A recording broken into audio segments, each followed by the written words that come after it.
রাজ্যের super speciality সরকারি হাসপাতাল এসএসকেএম থেকে উলুবেড়িয়া হোক বা বিভিন্ন জায়গা বীরভূম, যেভাবে চিকিৎসক থেকে নার্স এবং রোগীর ওপর যে যৌন নির্যাতনের অভিযোগ উঠেছে, প্রশ্ন উঠে যাচ্ছে সরকারি হাসপাতালগুলোর নিরাপত্তা নিয়ে। আজকে বৈঠক হয়, সেই বৈঠকে ঠিক কি আলোচনা হয়েছে জানাবেন। আমাদের সঙ্গে রয়েছেন আমাদের প্রতিনিধি ঝিলম করঞ্জাই। ঝিলম, নিরাপত্তার বিষয়টা কতটা গুরুত্ব পেল, কিভাবে গুরুত্ব দিয়ে দেখা হলো আজকের এই বৈঠকে? একদমই, বৈঠক যখন শুরু হয় মুখ্য সচিবের নেতৃত্বে প্রথম থেকে বিভিন্ন হাসপাতালে এই নিরাপত্তা, নজরদারি এবং যারা আছেন তাদের পরিচিতি, আইডেন্টিটি সেই নিয়ে আলোচনা শুরু হয়। এবং প্রথমে এসএসকেএম হাসপাতালের এই যে ঘটনা, সেটা কি হয়েছে, কিভাবে হয়েছে, সেটার একটা বর্ণনা দেন এই এসএসকেএম হাসপাতালের অধিকর্তা। তিনি মুখ্য সচিবকে বর্ণনা দেন। সেখানে আলোচনা হতে থাকে যে বিভিন্ন হাসপাতালে এই যে সাধারণ মানুষ আছে, এখানকার কর্মচারী আছে, চিকিৎসক আছে, স্বাস্থ্যকর্মী আছে, তাদের চিহ্নিত করার জন্য প্রত্যেকের আই কার্ড বাধ্যতামূলক করার একটা বিষয় প্রস্তাব ওঠে, পরামর্শ আসে। এবং তারপরে আলোচনা হয় যে নিরাপত্তার বিষয়টা, নজরদারির বিষয়টা। বিভিন্ন হাসপাতালে সিসিটিভি আছে নজরদারি করার জন্যে, নিরাপত্তার জন্যে বেসরকারি সরকারি সুরক্ষাকর্মী আছে, এবং তারা যাতে নিজেদের মধ্যে সমন্বয় করে, নিয়মিত বৈঠক করে, সেই বিষয়গুলো আলোচনা হয়। এই বৈঠকের মাঝামাঝি সময় মুখ্যমন্ত্রী ফোনের মাধ্যমে বৈঠকে যোগ দেন এবং তিনি এসএসকেএম হাসপাতালের ঘটনার কথা উল্লেখ করে তিনি বলেন যে সিসিটিভি পর্যাপ্ত পরিমাণে আছে, বহু জায়গায় অসংখ্য লাগানো হয়েছে, তবে নজরদারি এবং তৎপরতার অভাব রয়েছে বলে তিনি মনে করেন, বা নিরাপত্তা তৎপরতা আরও বাড়ানো দরকার। তার বক্তব্য ছিল যে এসএসকেএম হাসপাতালে সিসিটিভিতে দেখা যাচ্ছিল যে একজন নাবালিকা সে পুরুষ শৌচাগার, চিকিৎসকদের জন্য যে শৌচাগার, সেখানে ঢুকে যাচ্ছেন। আমরা যে ট্রমা কেয়ারের সামনে দাঁড়িয়েছি, ঠিক আমার পেছনে সেই ট্রমা সেন্টার রয়েছে, এসএসকেএম ট্রমা সেন্টার, সেইখানে সোজা আমার সহকর্মীকে দেখাতে বলবো, সামনে যে গেট আছে সেই গেট দিয়ে সোজা সেই ব্যক্তিকে দেখা যায়, সিসিটিভিতে দেখা যায় সে চিকিৎসকদের নীল পোশাক পরে, নীল টুপি পরে সোজা ঢুকে যাচ্ছে আত্মবিশ্বাসের সঙ্গে, এবং তার পেছন আরও একজন মহিলা ঢুকছে, নাবালিকা, সে ঢুকে যাচ্ছে। ঢুকে তারা সোজা চলে যায় হচ্ছে যে শৌচাগার রয়েছে, সেখানে ফ্যাকাল্টিদের যে শৌচাগার, সেই শৌচাগারে মুখ্যমন্ত্রীর বক্তব্য ছিল নজরদারি এবং তৎপরতা সঠিক থাকলে সেখান থেকে তারা যে একজন মহিলা, একজন নাবালিকা যে শৌচাগারের ভেতর ঢুকছে সেই বিষয়টা নজরে আসতো, এবং নজরে আসার পর অবশ্যই তারা তৎপর হলে সেইটাকে ঠেকানো যেত। অর্থাৎ তিনি জোর দিচ্ছেন নজরদারি এবং তৎপরতার ওপর। পাশাপাশি এই বিষয়টাও তিনি বলেন যে এইখানে যারা রয়েছেন, যারা রিক্রুটেড হচ্ছে বেসরকারি সংস্থা নিরাপত্তা কর্মী, তাদের ব্যাকগ্রাউন্ড চেক করা দরকার। তাদের যদি অতীতে কোনো ক্রিমিনাল রেকর্ড থাকে সেইগুলোও চেক করা দরকার। তিনি বলেন যে এই পুরো বিষয়টা সরকারের দায়িত্বে চলে আসবে, কোনো কিছু তারা গণ্ডগোল করলে ফলে তাদের নিয়োগ করার সময় পুরো বিষয়টা দেখতে হবে।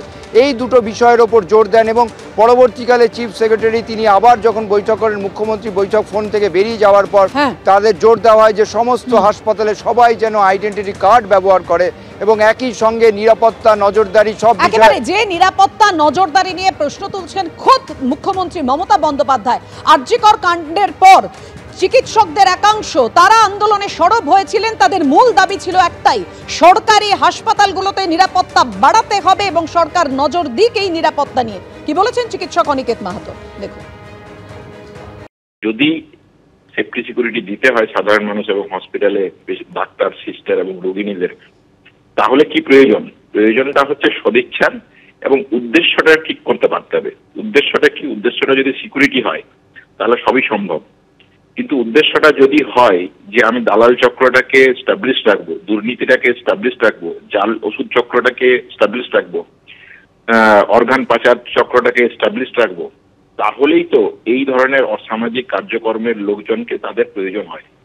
এবং এই প্রয়োজন যদি হয় তাহলে তারা এই সাহস পায় যে হসপিটালের অভ্যন্তরে ঢুকে গিয়ে এই ধরনের কাজকর্ম করার।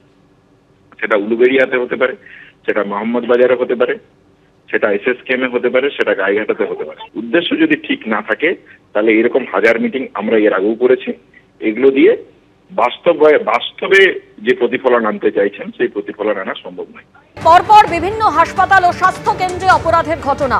রাজ্যের সমস্ত মেডিকেল কলেজ ও হাসপাতালের অধ্যক্ষের সঙ্গে মুখ্য সচিবের বৈঠক। এই বৈঠক চলাকালীন ফোনে পরামর্শ মুখ্যমন্ত্রী। নবান্নের বৈঠকে হাজির জেলা শাসক ও পুলিশ সুপাররাও। আরো বিস্তারিত জানতে কথা বলবো আমাদের প্রতিনিধি সন্দীপ সরকার আমাদের সঙ্গে রয়েছেন। সন্দীপ, আজকের বৈঠকে ঠিক কি হলো? দেখো, আজকের এই বৈঠকে যে বিষয়টা সব থেকে বেশি জোর দেওয়া হয়েছে তা হলো সরকারি হাসপাতালের ভেতরে যে সমস্ত বেসরকারি নানান এজেন্সির লোক নানান কাজে ঢোকেন তাদের রেকর্ড রাখা। তারা কারা, তারা ঢুকছেন, কোথায় ঢুকছেন, কেন ঢুকছেন, কি তাদের কাজ, তাদের পুলিশ ভেরিফিকেশন সার্টিফিকেট জমা দিতে হবে হাসপাতালের কাছে। কেন জমা দিতে হবে? সরকারি হাসপাতালে যারা সরকারি কর্মচারী, সরকারি ডাক্তার, ডাক্তার, নার্স, স্বাস্থ্যকর্মী, তাদের ক্ষেত্রে পুলিশ ভেরিফিকেশন তাদের চাকরি জীবনে ঢোকার আগে এক দফায় হয়। কিন্তু যে সমস্ত বেসরকারি নানান এজেন্সির ভেন্ডারের যারা কর্মচারীরা রয়েছেন তারা কিন্তু এ ধরনের পুলিশ ভেরিফিকেশন তাদের ক্ষেত্রে অতীতে কোনোদিন হয়নি। আমরা দেখেছি আরজিকর কাণ্ডের পর যে সমস্ত নিরাপত্তারক্ষী, বাড়তি নিরাপত্তারক্ষী নিয়োগ করা হয়েছিল, অনেক হাসপাতালের ক্ষেত্রে তাদের পুলিশ ভেরিফিকেশন সার্টিফিকেট জমা দিয়ে কাজে ঢুকতে হয়েছে।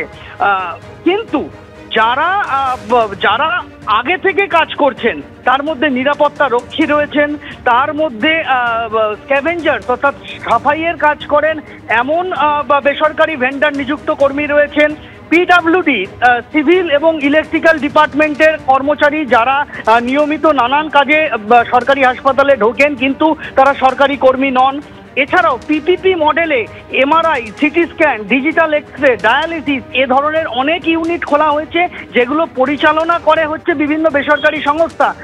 তাদের সংস্থার নিজস্ব বেসরকারি কর্মচারী রয়েছে, তারা হাসপাতালে ঢুকছেন সরকারি হাসপাতালে, কিন্তু সরকারি হাসপাতাল কর্তৃপক্ষের কাছে তাদের রেকর্ড নেই। কারা ঢুকছেন তাদের পুলিশ ভেরিফিকেশন সার্টিফিকেট নেই। এবার সরকার এটাই জোর দিল, স্বাস্থ্য দপ্তর এটাই জোর দিল, এবার থেকে পুলিশ ভেরিফিকেশন সার্টিফিকেট জমা দিতে হবে প্রত্যেককে। যারা অনেক দিন থেকে কাজ করছেন তারা যেমন দেবেন, যারা নতুন কাজে ঢুকবেন ভবিষ্যতে তাদেরকেও দিতে হবে। অর্থাৎ সরকারি হাসপাতাল কর্তৃপক্ষ তাদেরকে এই রেকর্ড রাখতে হবে যে হাসপাতালে যারা কাজে ঢুকছেন তাদের পুলিশ তাদের যাবতীয় হোয়ার অ্যাবাউট পুলিশ যাচাই করে একটা সার্টিফিকেট দিয়েছে। এটা যেমন আজকের বৈঠকে সিদ্ধান্ত হয়েছে, এই পুলিশ ভেরিফিকেশন সার্টিফিকেট লাগবেই। তার পাশাপাশি সিসিটিভি ক্যামেরা যেগুলি লাগানো হয়েছিল আরজিকর কাণ্ডের পর বাড়ানো হয়েছিল, সেগুলি কিভাবে কাজ করছে সেই বিষয়ে কিন্তু নজরদারি বাড়াতে বলা হয়েছে হাসপাতাল কর্তৃপক্ষকে, এবং হাসপাতাল কর্তৃপক্ষকে একদম স্পষ্টভাবে বলে দেওয়া হয়েছে স্বাস্থ্য ভবনের তরফে যে এই বিষয়গুলি যে বিষয়গুলি নিয়ে ইতিমধ্যেই আজকের বৈঠকে আলোচনা হয়েছে সেই বিষয়গুলি কিন্তু অবিলম্বে বাস্তবায়িত করতে হবে। কার কোথায় ডিউটি আছে তার একটা নির্দিষ্ট হিসেব রাখতে হবে। যে সমস্ত কর্মীরা এখানে সরকারি হাসপাতালে কাজ করেন, সরকারি বা বেসরকারি ভেন্ডারের মাধ্যমে নিযুক্ত কর্মীরা, প্রত্যেককে বাধ্যতামূলকভাবে গলায় আই কার্ড ঝুলিয়ে হাসপাতালে কাজ করতে হবে। এই রকম একগুচ্ছ কিন্তু নির্দেশাবলী আজকে এসেছে স্বাস্থ্য ভবনের তরফে। ধন্যবাদ।